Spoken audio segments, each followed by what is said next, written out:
তো এইফালে একদম মিনি ব্লগ লৈ আহিছোঁ আৰু দেই। মিনি ব্লগ মানে একদম কি কয় এইটো ৰেচিপি নেকি, বনালোঁ একদম। বনাই মেলি এয়া চক এই ইয়াত আছে আপোনাৰ আলু আৰু পচলা ভাজি, এদিকে চালাড লৈ লৈছোঁ, এদিকে হৈ গ'ল এই বইল মাটিমাহ। বেলেগ টেষ্টি লাগে বইল মাটিমাহ খাব আৰু কিমান একদম মজা। তাৰপৰা সেয়া মানুহজনীয়ে খাই আছে।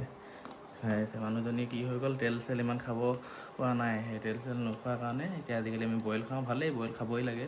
আমিও বইল খাবলৈ শিকিছোঁ। বইল খাই কিজান ময়ো এদিন বনি যাম নেকি, তেল চেল নাই বুলি কৈ কিনে।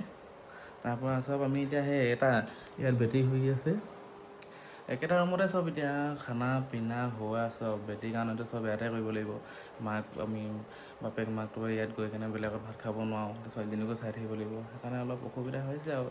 তেনে ভাবিব যে হোৱাৰ ৰুমত ভাত খাইছে, সেইটো নহয়। হোৱাৰ ৰুমত ভাত খোৱাৰ কাৰণ হৈ গৈছে বেটেৰীৰ কাৰণে খাইছোঁ। এয়া চব ইয়াতে আনি লৈছোঁ, টেবুল চেবুল এইবোৰ আনি কেনে ইয়াত ভৰাই ল'লোঁ আৰু। ৰুম দেখিছে এনেকুৱা হৈ আছে। এয়া বেটেৰীক পূৰা হিটাৰ দি থ'বলগীয়া হৈছে, পূৰা গৰম দিবলগীয়া হৈছে।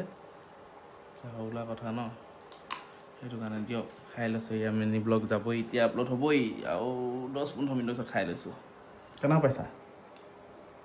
ঠিক আছে, বাই বাই।